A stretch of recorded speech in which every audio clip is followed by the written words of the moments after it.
There's usually one to two. Okay.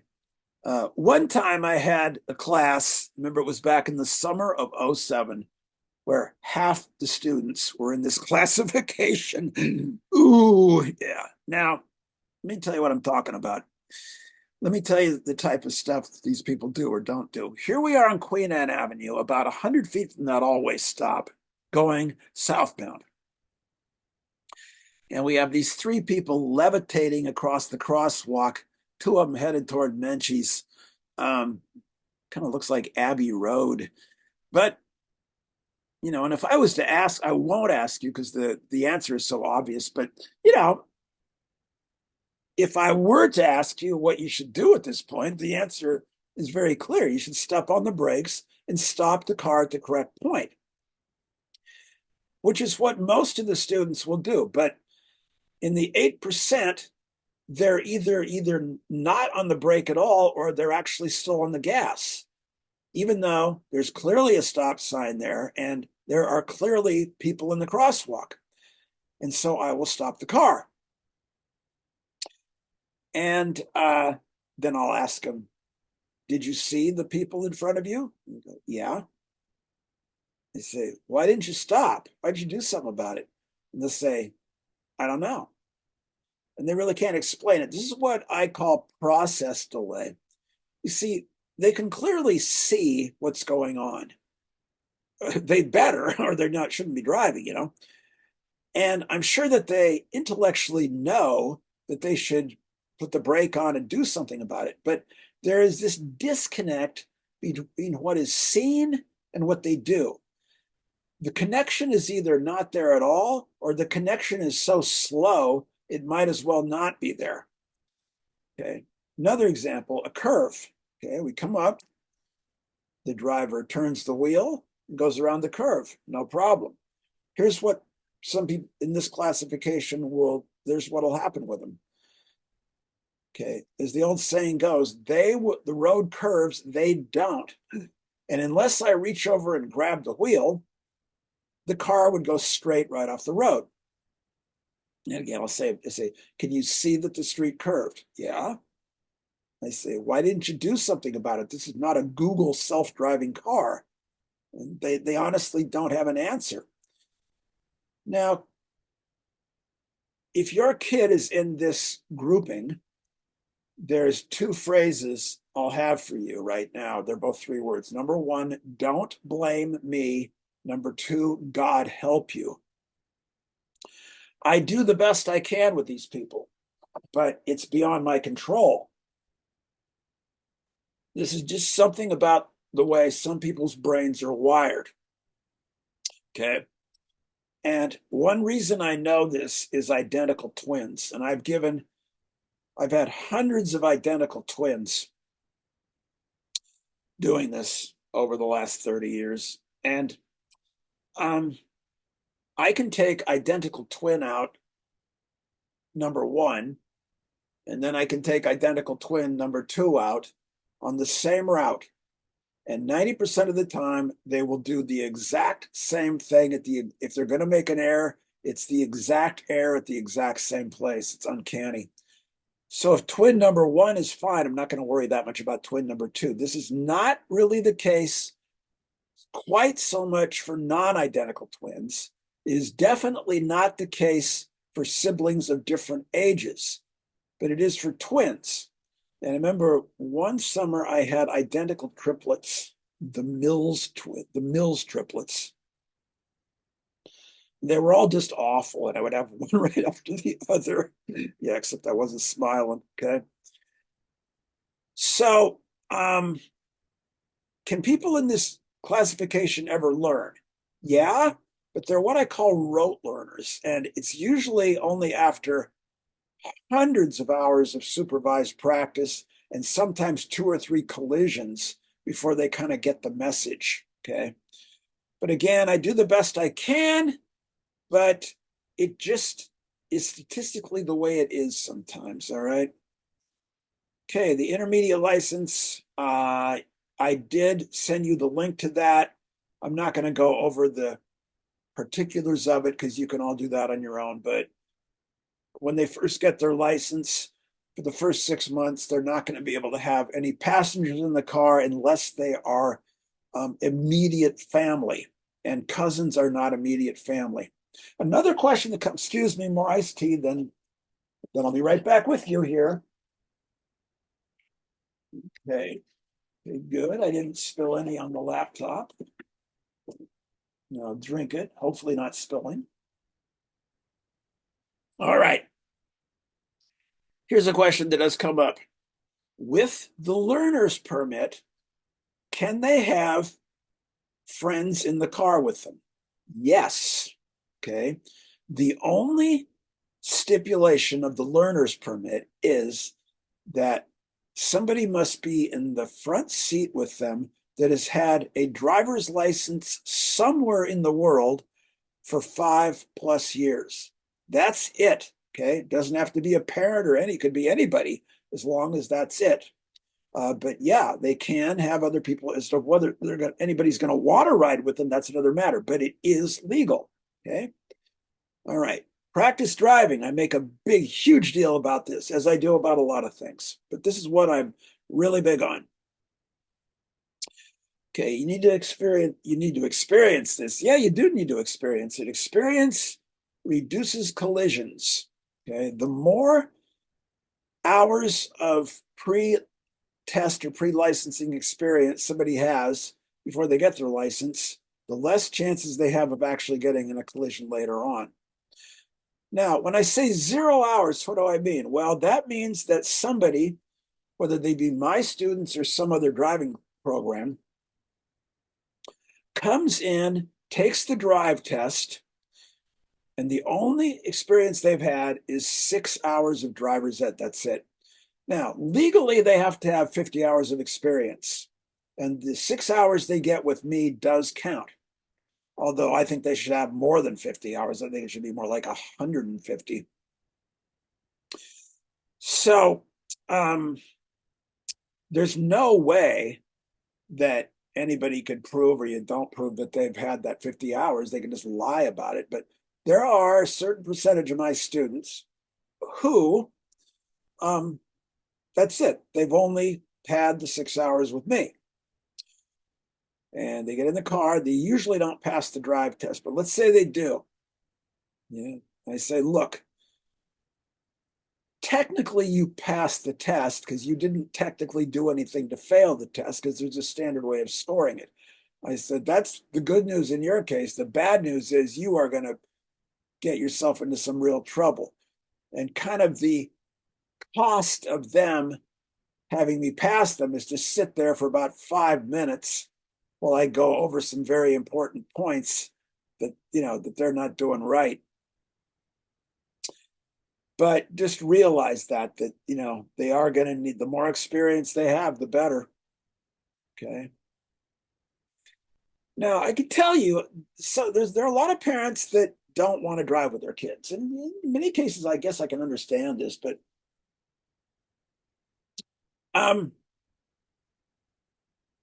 let's see how we're doing here. It's probably going to be about 12:40. Okay.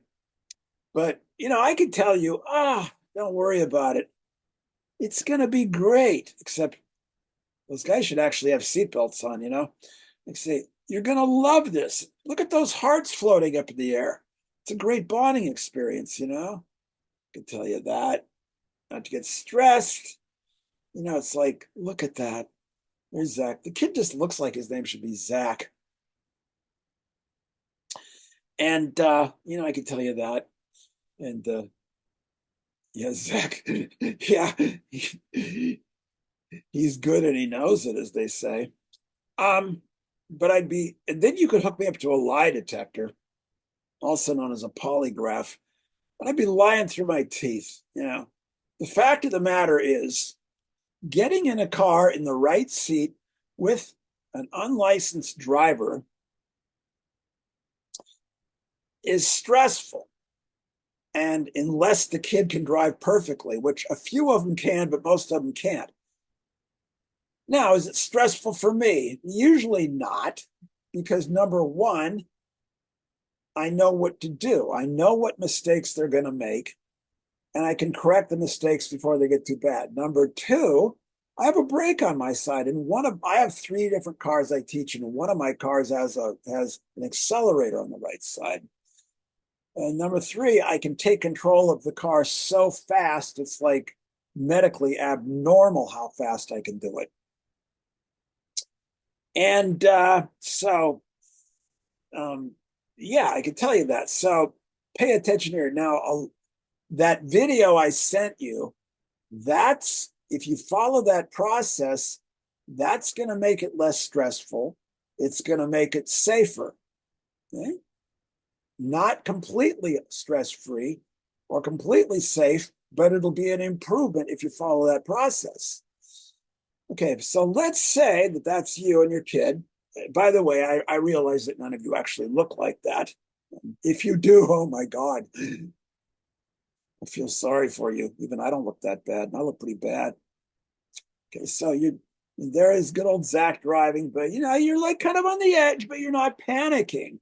And but your good old Zach is driving up to a red light on Park Avenue with a whole bunch of people in the crosswalk. And Zach is not doing what he should be doing. And then you've gone from that other one to this. That is panicking, by the way. So you're begging me to tell you what to do. I better tell you quick. Will I tell you what to do? Yeah, of course I will. Okay. I wouldn't say it's no problem, but I will tell you. Now, there are some ways you can stop the car from the right seat if you have to. In most cases, then I'm going to tell you about something I guarantee you've never heard of before. Most cars these days, or most vehicles, you can have access to the shifter from the right side and the parking brake from the right side. Although usually it's going to be like that.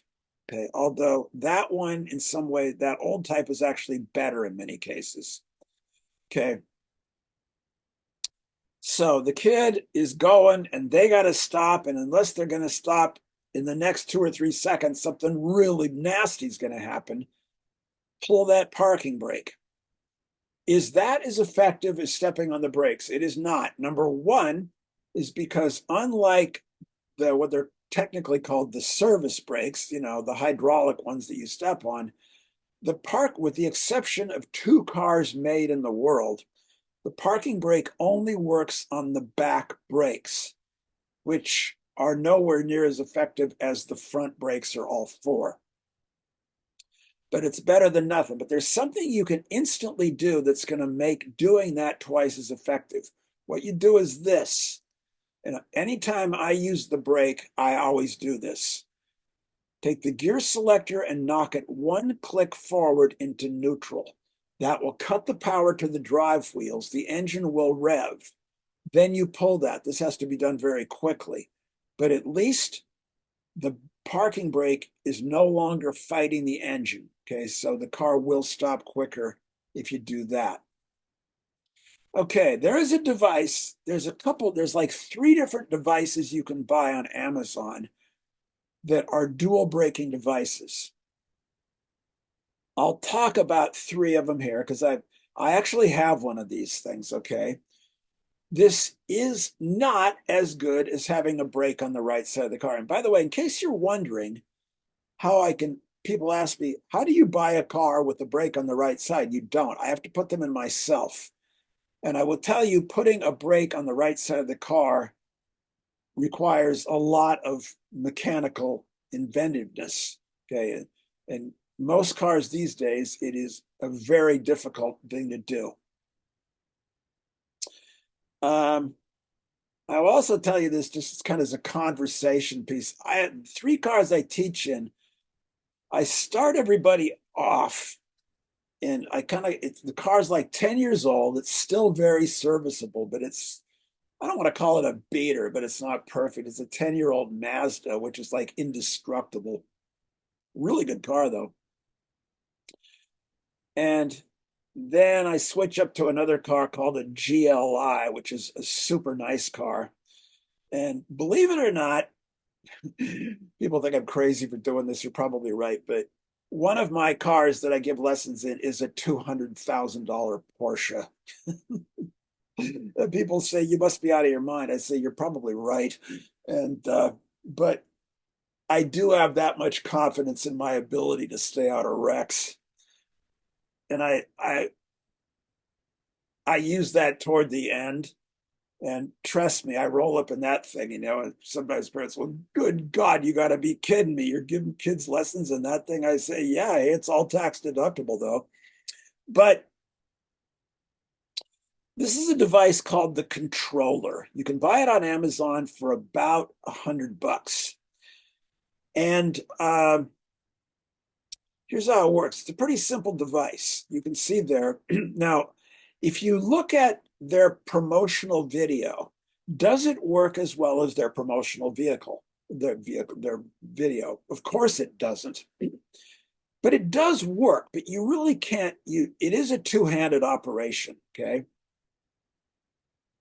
It hooks to the brake like that. If you buy one of these, and the biggest fault they have with this device is that it will not fit that stem on the brake pedal because it's too narrow. If you do buy one, get the bigger size. If it doesn't fit the brake, contact me and I will tell you a way to make it fit. Okay? But it will require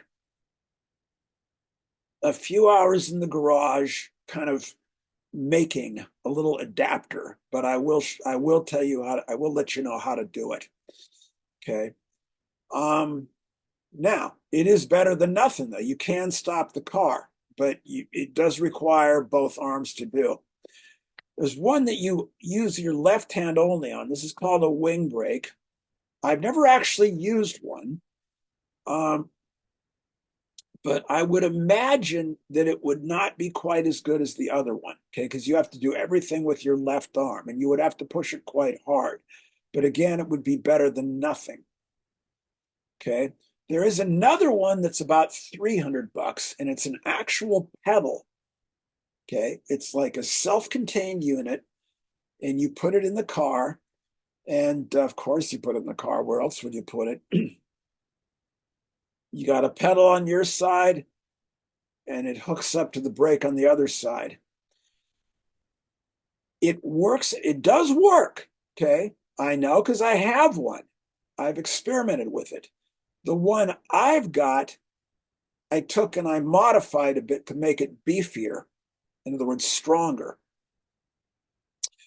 But there again, if you've got, in some cars, you would have to spend, it would probably be about 10 hours of modification to make it fit in the car. So it's probably not something you should buy unless you got a garage, some tools, and the ability to be kind of inventive about it. Okay. Although there again, in the Porsche, which I did not want to be drilling holes in the floor of, for God's sakes, I've got both. I've got both that one and I've got the controller as a backup. Okay. But because I didn't have 100% confidence in that foot brake, I'm about 95% confident. It's never failed me, but I just felt better, so I've got the backup brake and a backup to the backup. Okay, now the video, which I sent you, this kind of is going to teach you how to teach your kids to do this stuff before they get in the car with me. I want them to be able to turn and recover the steering. That's turn and then straighten the wheel out so it doesn't go up on the sidewalk. Maintain a straight path. You're thinking, how can anybody not do that? Boy, would you be surprised. You can do all this stuff in empty parking lots, okay? Some good places to go for this. The Montlake parking lot on a Sunday. That's the Husky Stadium parking lot. Very good place to do this. North Seattle College on weekends. Very, very good place to do this. They've got both curvy roads and parking lots in there. Discovery Park, Magnuson Park. get it up to 15 or 20, and then stop under reasonable control. And again, consistently distinguish the gas from the brake. You want to repeatedly stopping and going until the muscle memory lets them differentiate those two automatically and intuitively. Okay, if you notice your kid is having a problem with directional control, in other words, they just can't steer with a damn, there's an app you can get. This works better on an iPad than it does on a phone, but it's still pretty good on a phone. The full name of this app is Fast Lane Street Racing, and it's actually a fairly sophisticated app. It's got gas and brake, and you steer it. It is a racing game, but I tell my students, don't worry about racing the other cars. Just get the thing around the race course without going off the road. And I notice that students that do play with this, when I recommend it, I do notice an improvement because it really helps the eye-hand coordination. It's actually much more difficult than really driving. The problem is that most kids that are in that 8% that can't really drive never played video games, and they don't do this. They don't use it. Yeah, but I can't make them be interested in this. Only they can do that. But keep it in mind because it is useful. Okay. Cemeteries are great places to do this. The absolute best one is up on Queen Anne, the Mount Pleasant Cemetery. Any cemetery is good for this. This one's good because the aisles are, they've got very tight curves. The aisles are narrow and you're going up and down hills. So they get practice accelerating and braking at the correct times and steering through tight, constricted travel paths. So, you know, let's say we got this guy, and guy just looks like his name should be Randy or Dork. If your name is Randy, don't take offense at that. Have him drive around.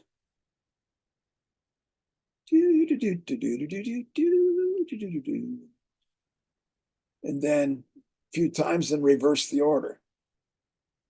Okay. And there again, you know, this should be part of it. And driving around the cemetery is actually a little more interesting in a parking lot anyway. You know, that's kind of picturesque in there anyway.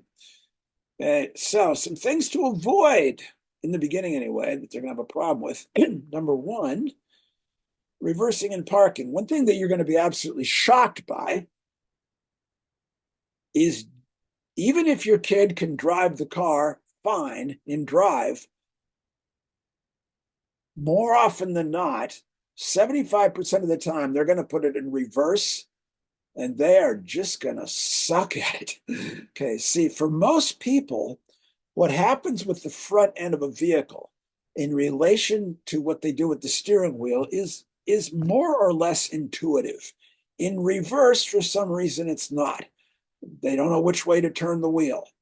They oversteer it, you know. And so this is usually covered with me on drive number 3.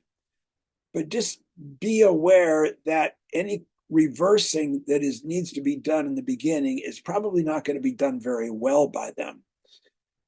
Unprotected left turns, and there will be some graphics about this very shortly here. An unprotected left turn, for those of you who don't know what that means, that's when you turn left against oncoming traffic and you have a green arrow. That's what's called a protected left. Anytime you turn left and the oncoming traffic is not stopped for you, that's an unprotected left. And you have to be very careful on these. Keep in mind, anybody that gets hit is you sitting on the right side of the car. And, you know, impalement by 3,800 pounds of moving steel, I would imagine, will definitely ruin the afternoon. Okay, complex lane changes. Again, this will be explained here. Multiple lane entrances. So let's cover backing up and parking first. Let's say that you live in that big, huge house way up from the road. And you got your big private driveway that goes down through your private forest. And yeah, some of my students actually live in places like this, by the way. And so The only way down from your garage to that street is backing up, and you've done it tens of thousands of times. You're thinking, what's the big deal, huh? So you say, Randy, my boy, I got faith in you. And you're thinking, Randy's going to do just fine. Yeah, look at that. That's probably not what's going to happen. This is probably what's going to happen. Uh-oh. Randy just crashed into that $30,000 bonsai tree that's been there for like 60 years. And then you've gone from being all smiles to something more like that, okay? And you always thought Randy could drive just fine because he did fine going forward, but going in reverse, not so much. So just be aware of that they're not going to be anywhere near as good in reverse as they are going forward. All right. This is an unprotected left turn, and this is the most dangerous, vulnerable position you can be in. That black truck is blocking your view of the opposing lane. The driver can see the blue car approaching. You, who are sitting 3 feet to the right of the driver because of the angle at which you're looking at it, cannot see it, okay?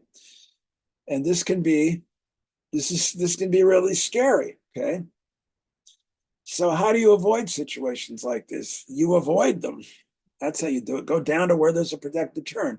On drive, the main thrust usually, but when I can get it in, of drive number two are unprotected left turns. We pull the car over. I take out some graphics. I show the process. I explain it.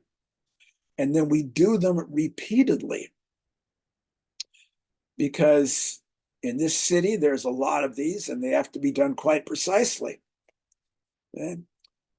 This kind of stuff, entering from a stop, a 4-lane or 2 directions of traffic. Try to avoid stuff like this. Go down to where there's a signal, go down to where there's a 4-way stop, because that really requires quite a bit of attention. Okay, now here's something that not only a lot of inexperienced drivers mess up, a lot of experienced drivers do this wrong. Those 2 light-colored vehicles are parked at the curb, and they are really, really blocking the driver's view of what the driver needs to see, which is that where the red vehicle is. What a lot of new drivers do, and a lot of experienced drivers will do, although it's not proper, is to come straight out. The problem is by the time the car is far out enough to see, they are out there. And that's the result. This problem is very, very easy to get around. Angle the car very, very, very sharp to the right, almost as if you're pulling to the curb. The driver comes out, and there's a point they will be able to see without actually being out there. And when you think about that from the standpoint of geometry, it makes perfect sense. I'm coming up to the stop sign. I stop at the stop sign. First stop sign is for pedestrians, no pedestrians. I cannot see down to the left. Nothing. If I just went right now, it'd be like Russian roulette. Now, I got to get the car out to where I can see. Just looking at the parked vehicles does me no good at all. Some people would just hit the gas and go there. Terrible idea. I'm angling it a bit more to the right. I'm going to come out a bit further. Now watch what happens. You notice I can see here. It's better, but it could even be better than that. Now I'm going to angle even more to the right.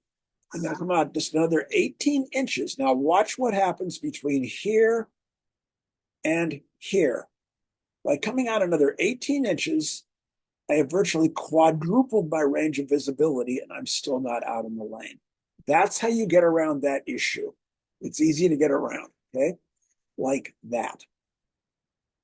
One of those things that new drivers very, very reliably suck at is lane changes because they're too timid about it.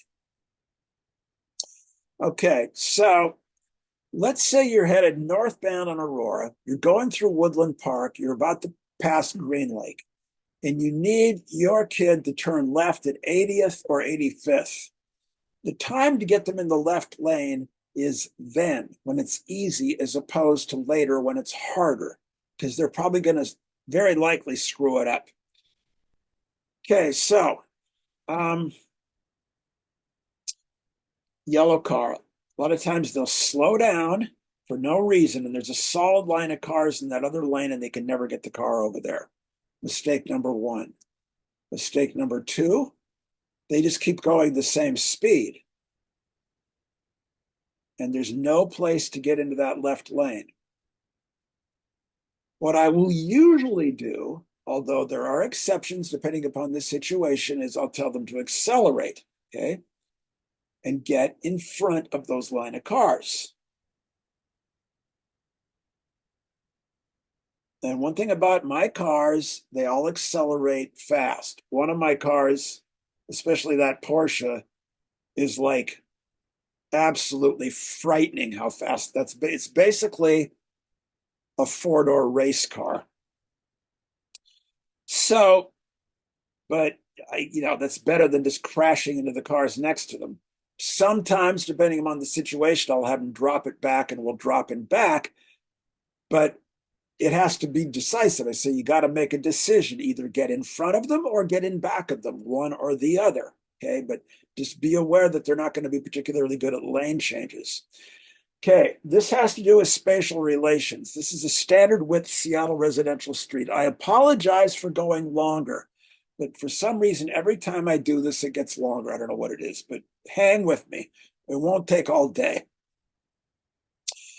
Okay, there's room for a total of 3 vehicles on the standard width Seattle residential street. That is the correct position.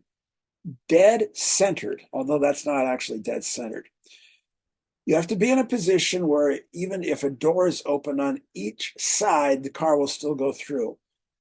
A lot of new drivers will do this. They will hug the right side. And if anybody opens a door, it's going to be a real mess. Why do they do this? Well, you're going to find that a lot of your kids will have a tendency to drive the car too far to the right. That's very common, because that's where they're looking. They are staring 50 feet right in front of the car like they're looking through a tube. And they are totally unaware of the right side of the car. And a lot of times they're not aware of the right side of the car until they hit something. That is what I was referring to earlier as the right side swipe, okay? Scrapo.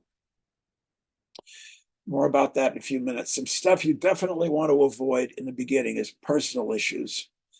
You leave all that crap at the curb, okay? That's going to be the temptation, but don't do it.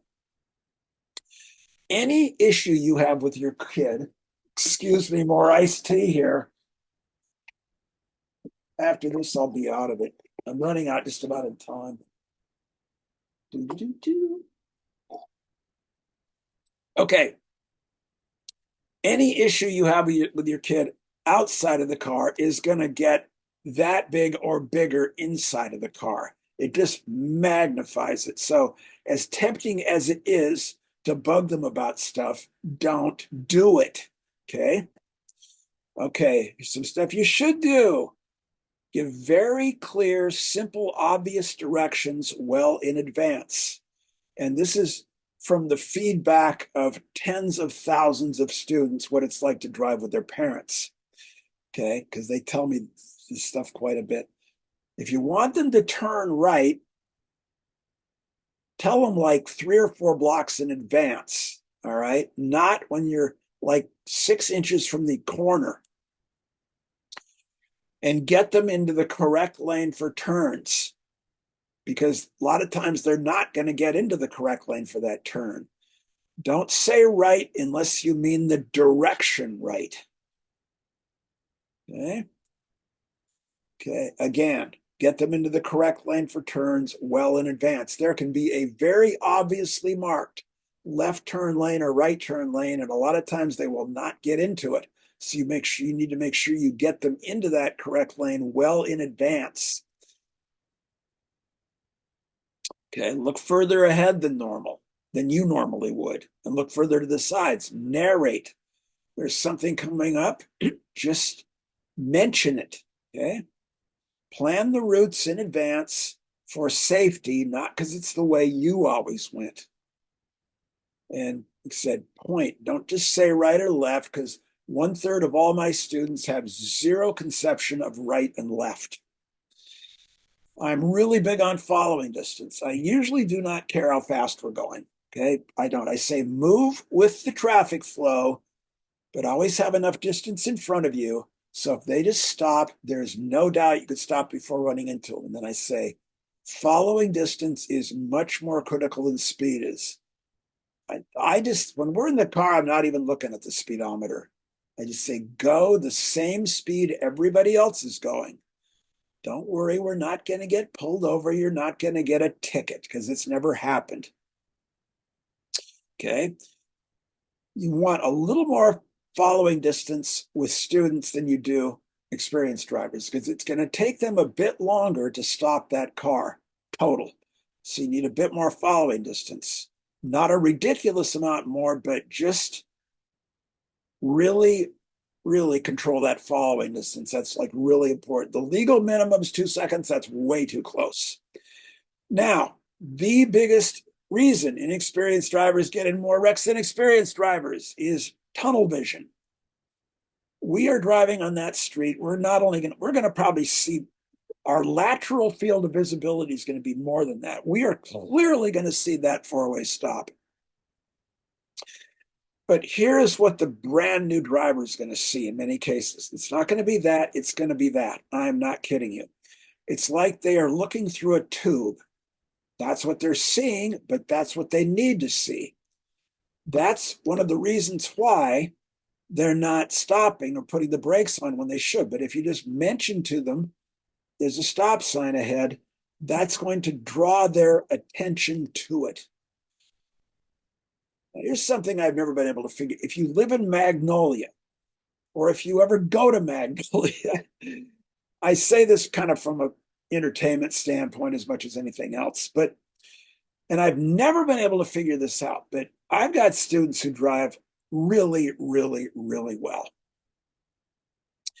And this is the corner of 28th Avenue West and Blake